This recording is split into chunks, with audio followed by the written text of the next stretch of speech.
এই জগতে শিক্ষা নিয়েছিলেন, ডিপ্লোমা পাশ করেছিলেন, তার সমসাময়িক অনেক লোক, এমনকি তার পরের অনেক লোক সমাজে বিভিন্নভাবে আর্থিকভাবে তারা প্রতিষ্ঠিত হয়েছেন।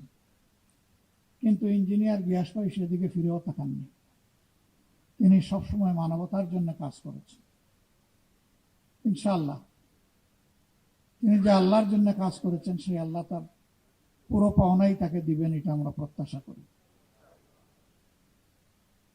আরো যারা জুলাই আন্দোলনে শহীদ হয়েছেন, আল্লাহ তাআলা তাদেরকেও ক্ষমা করুন এবং মর্যাদাবান শহীদ হিসাবে কবুল করুন। ফ্যাসিস্ট সরকারের হাতে যারা নির্মমভাবে নিহত হয়েছেন, বিচারিক হত্যাকাণ্ড হোক আর যেভাবেই হোক, এই মজলুম লোকগুলা যারা দুনিয়া থেকে চলে গেলেন জুলুমের শিকার হয়ে, আল্লাহ তাআলা তাদের সকলকেও মর্যাদাবান শহীদ হিসাবে কবুল করুন। অসংখ্য মানুষ পঙ্গু হয়েছেন, আহত হয়েছেন, দফায় দফায় কারাগারে গিয়েছেন। অসংখ্য লোক তার ব্যবসা বাণিজ্য হারিয়েছেন, চাকরি হারিয়েছেন। আবার অসংখ্য লোক তারা গুম হয়েছেন। গুম হওয়া লোকেরা সকলেই তাদের আপনজনের কাছে এখনো ফিরে আসেন। সৌভাগ্যবান অল্প কিছু লোক কেবলমাত্র ফিরে এসেছে, বাকিদের এখন পর্যন্ত কোনো হদিস নেই। আমরা কিংবা তাদের আপনজনেরা জানেন না তারা আদৌ বেঁচে আছেন নাকি তারা নিহত হয়েছে। বড় নির্মম এই কাণ্ড।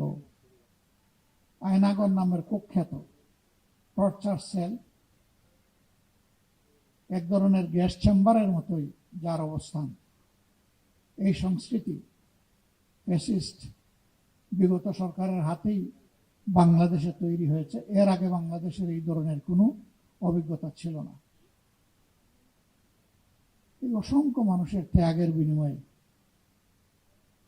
আজকের এই বাংলাদেশ বড় প্রত্যাশায় বুক পেতে আছে 18 কোটি মানুষ, যে আমরা স্বাধীন একটি দেশে মানুষের মতো মানুষ হয়ে বসবাস করতে পারব, মর্যাদা নিয়ে বসবাস করতে পারব। আমার বেঁচে থাকার, আমার সম্মানের এবং আমার সম্পদের নিরাপত্তা থাকবে। যুবকরা কাজ পাবেন, কারো কাছে তারা অনুগ্রহের হাত পাতবেন না। যার যার যোগ্যতা অনুযায়ী তারা তাদের কাজ পাবেন।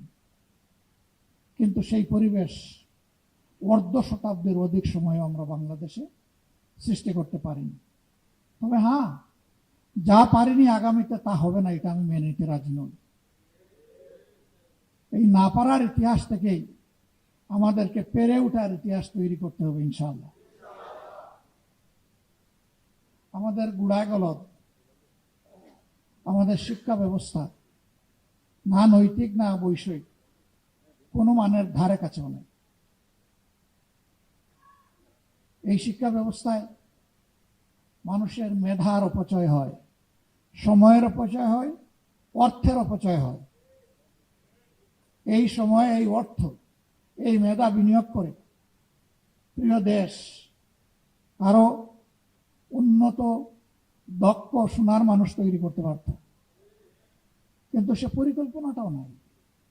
আর থাকবে কেন ভাই? এই পরিকল্পনার দায়িত্বে যারা আছেন তাদের সন্তানেরা তো এই দেশে লেখাপড়া করে না। তাদের সন্তানেরা এই দেশে লেখাপড়া করলে তখন তাদের মাথা থেকে জনকল্যাণমূলক, বাস্তবধর্মী, প্র্যাগম্যাটিক সেই প্ল্যান এবং পরিকল্পনা বের হয়ে আসত। তাদের কোনো দরদ নেই জাতির প্রতি। আমি অবাক, 1,20,000 টাকা যিনি চাকরি পান, প্রতি মাসে 3 লাখ টাকা তার সন্তানের জন্য লেখাপড়ার খরচ মেটানোর জন্য বিদেশে পাঠান। এই টাকা তিনি কোথায় পান? হ্যাঁ, আমাদের সমাজে ওই সমস্ত লোকের শ্বশুর বাড়ি বড় ধনী, বিয়ার সময় ধনী থাকে না, উনার হাত ধরে শ্বশুর বাড়ির লোকেরা ধনী হয়ে যায়। কারণ জনগণের পকেট এবং কিসমত কেটে অসৎ লোকেরা যে টাকা উপার্জন করে ভয়ে নিজের অ্যাকাউন্টে রাখে না, কারণ এটা দেখাতে পারবে না তারা এর উৎস কি, সে কট হয়ে যাবে। আবার নিজের পিতৃপক্ষের যে আত্মীয় স্বজন আছে তাদের নামেও লেখে না, কারণ ঘরের ভিতরে প্রধানমন্ত্রী অনবরত তাকে উৎসাহিত করেন শ্বশুর বাড়িকে ভাগ্য পরিবর্তনের জন্য। অনেকেই কেঁদে কেঁদে জীবনের এক পর্যায়ে এসে বলেন, আমার আমটাও গেল, আমার সালাটাও গেল। যাদের কাছে তারা আমানত হিসেবে রাখেন তাদেরকে একটু রিস্ক নিতে হয়। তাদের সুবিধাজনক সময় তারা বলে, মিয়া সাহেব, আপনার যান বাঁচানোর জন্য আপনার বোঝা তো আমার ঘাড়ে রেখেছিলেন, আমি আপনাকে চিরতরে ওই বোঝার দায় থেকে মুক্তি দিয়ে এই বোঝা আমি কবুল করে নিয়েছি। এটি এখন আমার দায়, যেহেতু আমি নিয়েছি, মালিকানাটাও আমাকে দিয়ে দেন। এদিকে আর ফিরে তাকাবেন না। মানসিক ভারসাম্যহীন হয়ে, অপদস্থ হয়ে দুনিয়ায় বাকি জিন্দেগিগুলো তাদেরকে কাটাতে হয়। সম্মানিত ভাইয়েরা, কি হবে এত সম্পদ দিয়ে? খোলা আসমানের নিচে গিয়ে আপনি যদি আসমানকে স্পর্শ করার জন্য হাত উপরের দিকে বাড়ান, আপনি নিঃসন্দেহে ব্যর্থ হবেন, আপনি আসমান স্পর্শ করতে পারবেন না। কিন্তু আপনি যদি নিচের দিকে হাত প্রসারিত করেন, অবশ্যই মাটিতে গিয়ে আপনার হাত থেকে যাবে, আপনি মাটি স্পর্শ করতে পারবেন। মানব জীবনের দুটি অবস্থার যে কোনো একটা হতে পারে। হাউ মাচ আই নিড, আমার কত কিছু প্রয়োজন, এইটার কোনো হিসাব কেউ জীবনে মিলাতে পারে না এবং পারবে না। এরকম উর্ধ্বাকাশের দিকে যারা লোভ লালসা নিয়ে তাকাবে, ওদের লোভ কবরে যাওয়ার আগে পূরণ হবে না। আদম সন্তানের লোভের পরিসমাপ্তি ঘটবে কবরের মাটি দিয়ে, এর আগে নয়। যারা লোভী আর যারা ডেডিকেটেড, যারা দেশপ্রেমিক, যারা সামাজিক দায়িত্বকে আমানত মনে করে, তাদের সংজ্ঞাটা অন্যটা। তাদের সংজ্ঞা হাউ মাচ আই নিড নয়, তাদের সংজ্ঞা হচ্ছে without what I can do, কত কিছু ছাড়া আমার চলে আমি দেখব। আমি একটা সাদামাটা জীবনযাপন করব। আমার জীবনে চলাফেরায় আভিজাত্য কিংবা জৌলস থাকবে না। 10টা সাধারণ নাগরিক যেমন চলে, আমার জীবনটাও তেমন চলবে। এরকম সাহসী সিদ্ধান্ত যারা নেয়, তারা অন্তরের পরম প্রশান্তি এবং সামাজিক মর্যাদা সর্বক্ষেত্রে তারা লাভ করে থাকে। এটা ঠিক কিছু মানুষ সামনে এসে তাদেরকে সেলিউট দেবে না, কিন্তু অসংখ্য মানুষ অন্তরের ভিতর থেকে তাদের জন্য দোয়া করবে। ওই সামনে এসে যাদেরকে সেলিউট দিতে গিয়ে নিজের হাত পা ভেঙে ফেলে, এরা কিন্তু আবার সামনে থেকে চলে গেলে গালি দেয়, কি করবা, তেল তো না মারলে আমার চলে না। আসলে লোকটা বদলুক, কোন সুরত কাজটা সেরে আসলাম। এটি হচ্ছে সমাজের বাস্তবতা। সম্মানিত ভাইয়েরা, প্রকৌশলী ইঞ্জিনিয়ার হওয়ার পরে একজন বেকার থাকবে কেন? কেন থাকবে? তার তো 1 সেকেন্ডের বেকার থাকার কোনো সুযোগ নেই। এখানে দুটি সমস্যা, একটা হচ্ছে আমাদের সামাজিক পরিবেশ, আর একটা হচ্ছে আমাদের মানসিক পরিবেশ। প্রথমটাই মূলত দায়ী, প্রথমটার জন্যই মানসিক সমস্যা তৈরি হয়। সমাজে সেই পরিবেশ না থাকার কারণে সবাই একটা সমাজে চাকরিজীবী হলে চাকরি দিবে কে? কিছু লোক অবশ্যই চাকরিজীবী হবেন, আবার কিছু লোককে অবশ্যই উদ্যোক্তা হতে হবে। মনে কেউ কোনো কষ্ট নেবেন না। আমার একটা বাস্তব অবজারভেশন আজকে তুলে ধরতে চাই। বাংলাদেশের টেকনিক্যাল এডুকেশন দুইভাবে বিভক্ত। একটি হচ্ছে যেগুলাকে আমরা প্রকৌশল বিদ্যা বলে থাকি, ইলেকট্রোমেকানিক্যাল ইঞ্জিনিয়ারিং, এবং এর সাথে রিলেটেড যে শিক্ষা। আরেকটা হচ্ছে অ্যাগ্রো বেসড এডুকেশন, যেটাকে আমরা এগ্রিকালচার শিক্ষা বলে থাকি। বাংলাদেশে আমাদের গর্বের একটি বিশ্ববিদ্যালয় আছে, বুয়েট। একটাই ছিল আমাদের সময়। এরপরে ক্রমান্বয়ে আরো ইঞ্জিনিয়ারিং বিশ্ববিদ্যালয় তৈরি হয়েছে, কলেজ তৈরি হয়েছে। আগে কোনো বেসরকারি ছিল না, এখন বেসরকারি হয়েছে। যারা কৃষিবিদ একটু নীরবে চিন্তা করে দেখুন, তারা তো কম বেশি এই দেশকে দিয়েছে। তারা প্রোটিনের অভাব পূরণের জন্য মৎস্য এবং পশুপালন, এই দুই খাতে তাদের মেধাকে বিনিয়োগ করার কারণে জাতি এখান থেকে সরাসরি বেনিফিট পাচ্ছে। ফসল এবং ফল উৎপাদনে তাদের রিসার্চগুলো জাতিকে সরাসরি এখন বেনিফিট দিচ্ছে। যদি এই ক্ষেত্রে তারা এগিয়ে না আসতেন, বাংলাদেশের মানুষের পেট বিদেশের কাছে ইজারা দিতে হতো। আমি তাদেরকে ধন্যবাদ জানাই।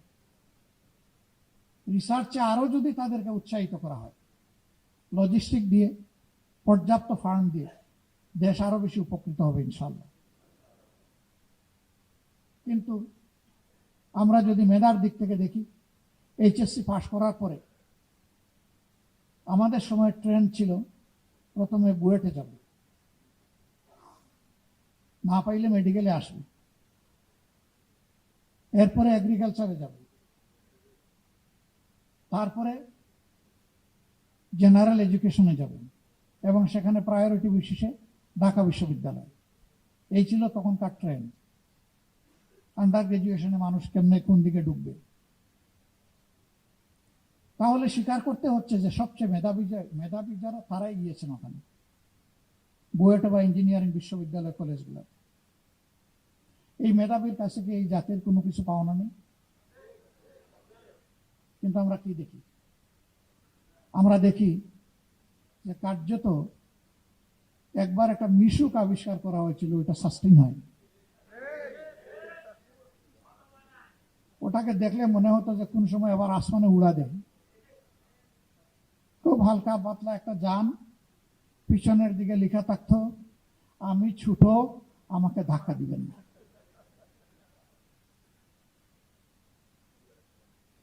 আমাদের আবিষ্কার চোখে পড়ার মতো আর অনেক কিছু হতে পারত। চায়না গত 27 বছরে সেখানে দস্তুর মতো একটা রিভলিউশন করেছে। তারা তো আমাদের কাছের দেশ। ভারতেও অনেক উন্নতি অগ্রগতি হয়েছে। আমাদের এখানে প্রকৌশল সেক্টরে হয়নি কেন? 3 কারণে। প্রথমে ইন্টেনশনের অভাব বা প্ল্যানের অভাব, দ্বিতীয়ত পৃষ্ঠপোষকতা অথবা সাপোর্টের অভাব, তৃতীয়ত ভিশনের অভাব, চতুর্থত কারেজের অভাব, পঞ্চম হচ্ছে এফোর্টের অভাব। এই 5 অভাবের কারণে আমরা পিছিয়ে পড়ে আছি। আমরা এই গুণে ধরা বাংলাদেশ ইনশাআল্লাহ বদলাতে চাই,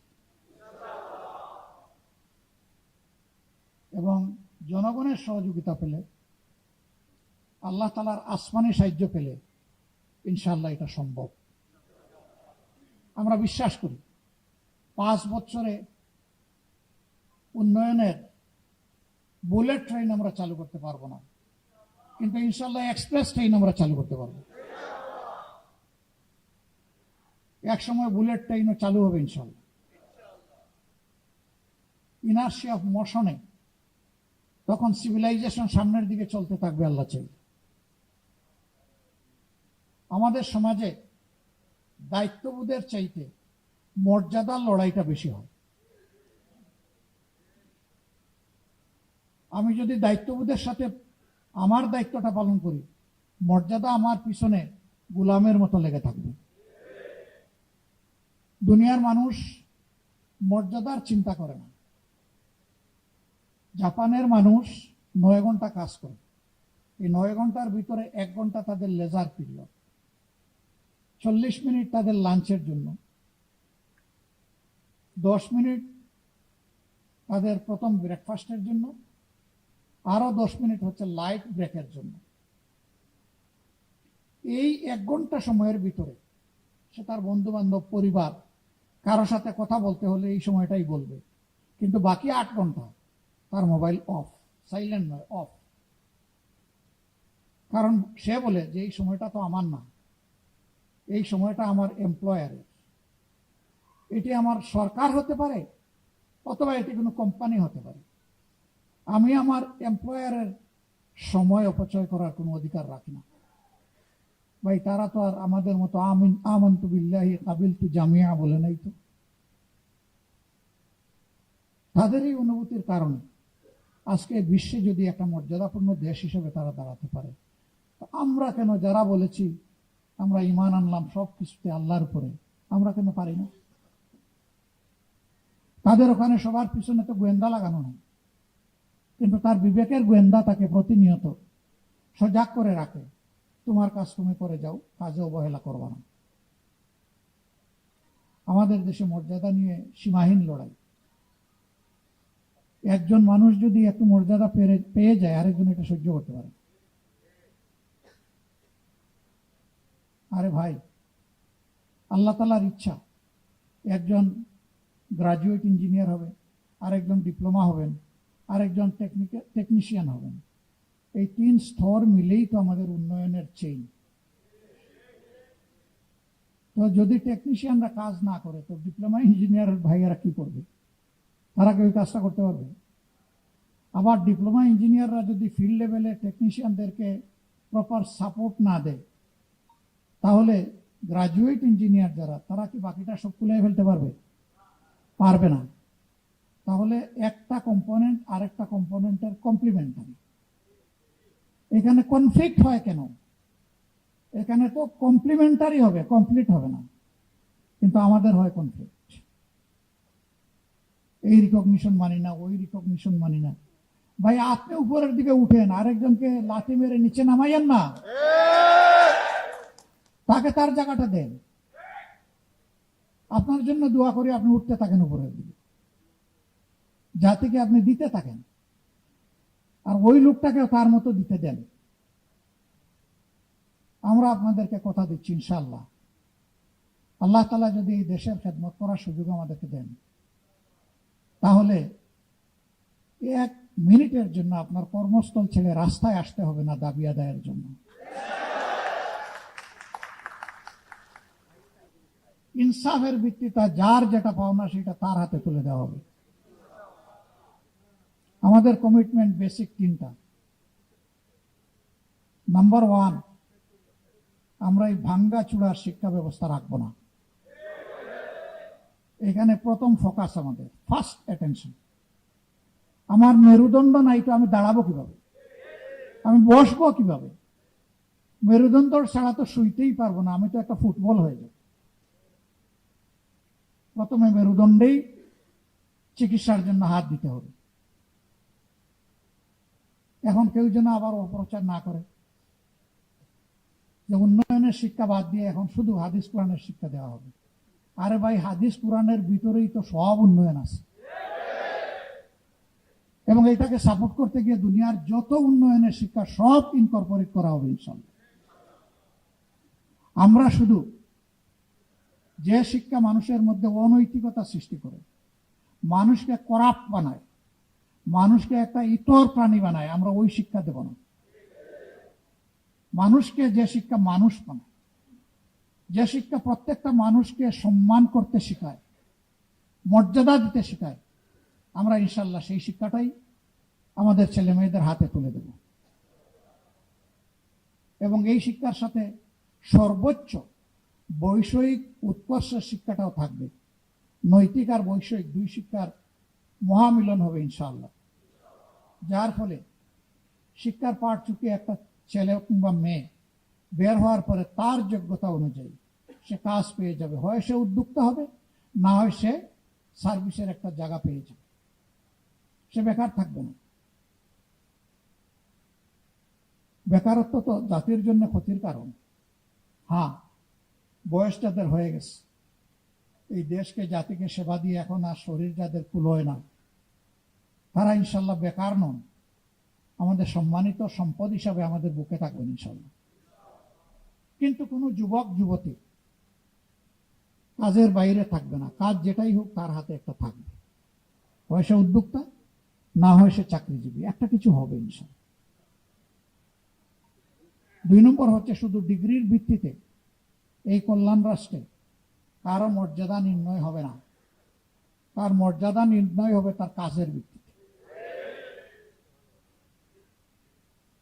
পাশের দেশ ডক্টর আব্দুল কালাম, তাদের নিউক্লিয়ার সায়েন্টিস্ট, তিনি কি মাস্টার ডিগ্রি ছিলেন না? গ্রাজুয়েট ছিলেন, ইন্টারমিডিয়েট ছিলেন, হাই স্কুল পাস করেছেন? কিছুই না। কিন্তু পরবর্তী পর্যায়ে অনেক কিছুই হয়েছে তার।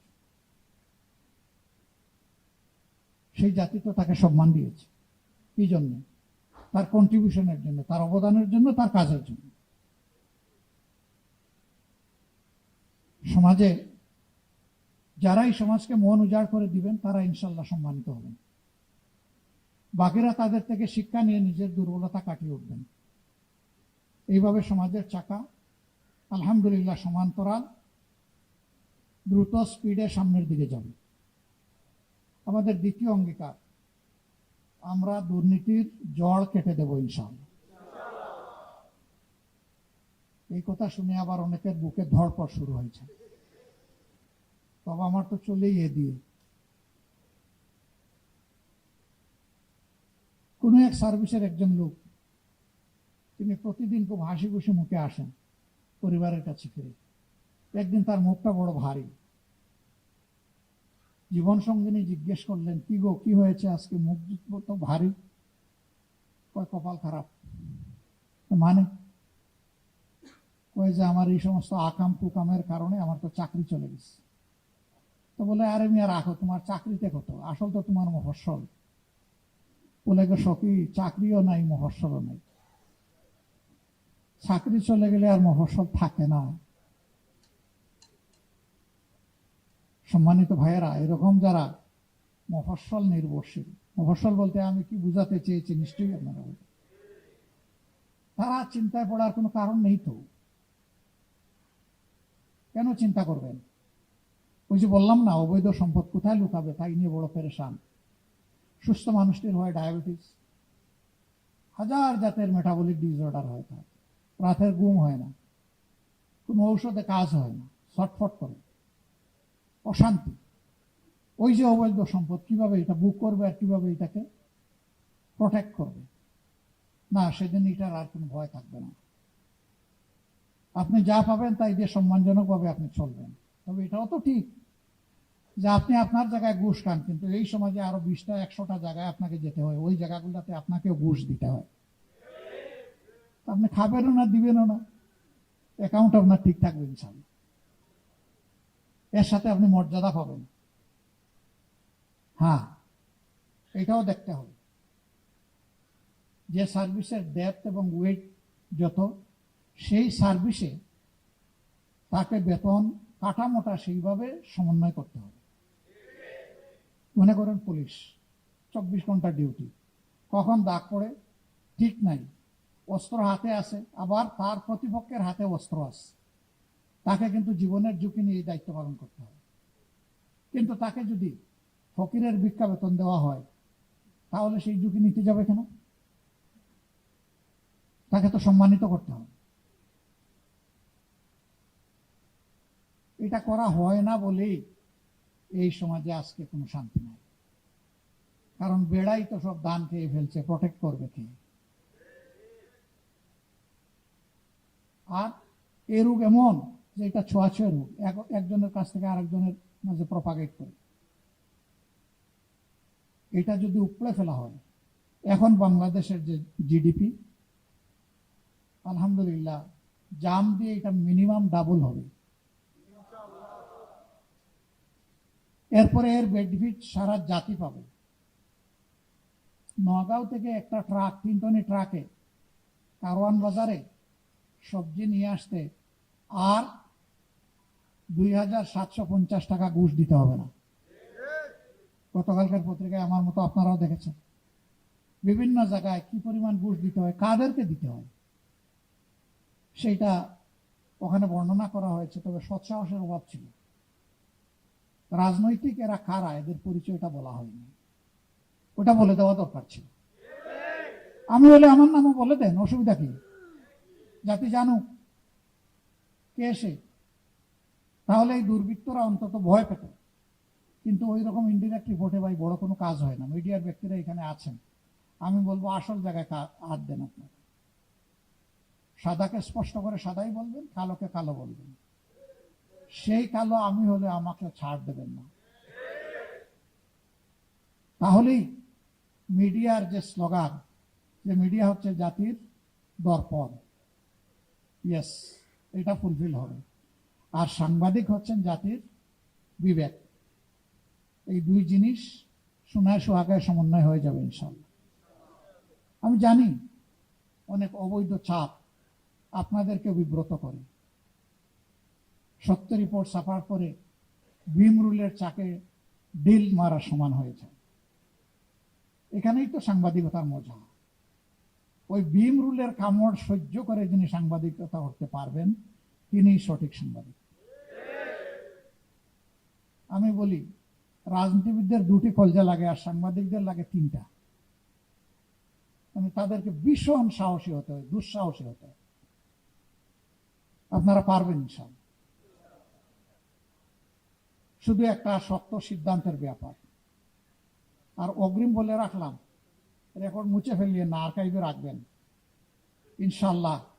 আল্লাহ যদি আমাদের হাতে এই সুযোগ এনে দেন, আমরা আপনাদের সাহসিকতার বিকাশ ঘটানোর জন্য আপনাদেরকে সুযোগ দেব, সেটা আমাদের বিপক্ষে গেলেও ইনশাআল্লাহ।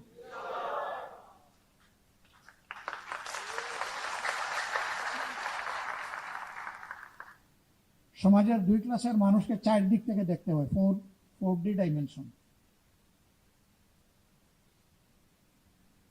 এক দল হচ্ছে রাজনীতিবিদ যারা সমাজ বদলাতে চায়, আরেক দল হচ্ছে সাংবাদিক যারা সমাজের অধিকার পাহারা দিতে চায়। তারা একদিক থেকে দেখলে ইনসাফ কায়েম করতে পারবেন না এবং দেখাটা পূর্ণাঙ্গতা পাবে না। আবার চারজন সাংবাদিক মিলে চারদিক থেকে দেখলেও হবে না, একজনকেই ঘুরে ঘুরে চারদিক দেখতে হবে। যেমনটি রাজনৈতিক নেতৃবৃন্দকে দেখতে হয়।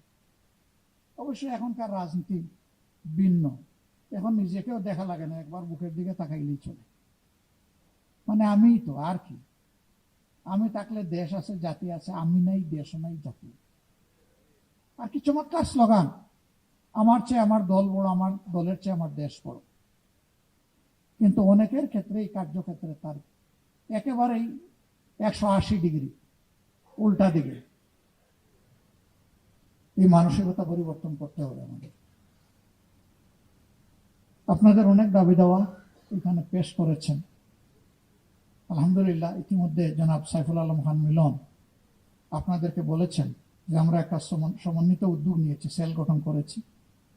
আমরা আশা করি জাতির জন্য ভালো কিছু সুপারিশ করা যাবে ইনশাল্লাহ, যেখানে আমরা আশা করি যে আপনারা ইনসাফ পাবেন। এবং শুধু আপনারা না, সমাজের যে কোনো বঞ্চিত অংশের আমরা অংশীদার। অধিকার আদায় তাদের সাথে আমরা সমান তালে কাজ করবো ইনশাআল্লাহ। তবে দেশ এবং জাতিকে বাঁচিয়ে হত্যা করে না, এমন কোনো কর্মতৎপরতা, এমন কোনো আন্দোলন কর্মসূচি কারোই নেওয়া আমাদের ঠিক হবে না, যেটার কারণে আমার দেশ এবং জাতি ক্ষতিগ্রস্ত হয়। ভাই, দেশ জাতি তো কোনো অপরাধ করে নাই। অপরাধ করলে উপরতলায় যারা রিভলভিং চেয়ারে বসে আছেন তারা করতে পারেন। সাধারণ মানুষ তো আপনার আমার কোনো ক্ষতি করেনি। অতএব সমাজের এই ট্রেন্ডগুলোরও সংশোধন আমাদের করতে হবে। এই সব কিছু মিলেই আমাদের মানসিকতার পরিবর্তনটা দরকার। আজকের এই সম্মেলনের মধ্য দিয়ে নতুন একটি অধ্যায়ের সূচনা হোক। অন্তত আপনারা শপথ নেন যে আল্লাহর দেওয়া দুটি হাত, কখনো এই দুই হাত দিয়ে কারো হক নষ্ট করা হবে না এবং কারো সম্পদের উপর অন্যায়ভাবে এই দুটি হাত পড়বে না। এই উদাহরণটা আপনারা সেট করেন। সূর্য তো একটাই, কিন্তু সে তো প্রত্যেকটা উপগ্রহকে আলোকিত করে রাখে, শুধু দুনিয়াকে না। আপনারা এক একজন এক একটা সূর্য হয়ে এই দেশকে আলোকিত করবেন, এটা আমার প্রত্যাশা। যদি ভাই আপনাদের কাছে এটা জাতি না পায়, আর কার কাছে যাবে একটু বলবেন আমারে? আর কি আর একটা ঠিকানা আছে কোথাও এটা আশা করা যাবে? তো আমার ঘর থেকে, আপনাদের থেকে, নিজের থেকে আমরা শুরু করি ইনশাআল্লাহ। হয়তো আপনারা আছেন, আরো শক্ত হয়ে যাবে। জাতির জন্য, দেশের জন্য মর্যাদা দেওয়ার মালিক আল্লাহ। তো ইজ্জুমান তাশা ও তুজিল্লুমান তাশা ও বিয়াদিকাল খায়র ইন্নাকা আলা কুল্লি শাইইন কাদির। ইজ্জত এবং বেইজ্জতি আল্লাহ তাআলার হাতে, এবং তিনি তাই দিবেন। কথা কম বলবো নিয়ত করে দাঁড়ালাম, কিন্তু অনেক কথা বলা হইল, আমাকে ক্ষমা করবেন। আসুন সবাই মিলেই প্রিয় দেশটাকে আমরা গড়ে তুলি। আসুন আমরা শুধু পরস্পরের দোষ ত্রুটি নিয়ে পড়ে না থেকে, কামড়া কামড়ি না থেকে, নিজের ইতিবাচক কর্মসূচি নিয়ে জাতিকে আমরা আশা জাগা নিয়ে, কর্মসূচি নিয়ে সামনে এগিয়ে যাই। আল্লাহ তাআলা আমাদেরকে এই তৌফিক দান করুন। আমাকে এই সুযোগ করে দেওয়ার জন্য আমি আপনাদের কৃতজ্ঞতা আদায় করছি এবং এই সম্মেলনের সার্বিক সাফল্য কামনা করছি। আমি জনাব সাইফুল আলম খান মিলন ভাইকে অনুরোধ করব যে গিয়াস ভাই ইন্তেকালের প্রায় 8-9 মাস হয়ে গেল নাকি, এই সময়ের ভিতরে তিনি তো 2 বছরের জন্য নির্বাচিত হয়েছিলেন। এই সময়ের ভিতরে ভারপ্রাপ্ত দায়িত্বশীল দিয়ে সংগঠন চলছে। এখন ভারপ্রাপ্ত লোকটাকে ভারমুক্ত করে দিয়ে আজকের এই সম্মেলনের মাধ্যমে বাকি সময়ের জন্য রেগুলার দায়িত্ব উনি আপনাদের সামনে হয়তো চিন্তা ভাবনা করে কোনো প্রস্তাব পেশ করবেন। আপনাদের সহযোগিতা এবং সম্মতি নিয়ে সেই কাজটা আমি অনুরোধ করব এবং আশা করব সম্পন্ন করবেন ইনশাআল্লাহ। আল্লাহ তাআলা আমাদের প্রিয় দেশের উপর রহম করুন। একটা মানবিক বাংলাদেশ গড়ায় আল্লাহ আমাদেরকে সাহায্য করুন। আগামীর জন্য আমরা যাতে ভালো কিছু চিন্তা করতে পারি এবং করতে পারি, সেই শক্তি আল্লাহ আমাদেরকে দান করুন। বাধা এবং চ্যালেঞ্জ যাই আসুক, মঞ্জিলের পথে কোথাও যেন 1 সেকেন্ড বিশ্রাম না নিই, আমাদের অভিযাত্রা অব্যাহত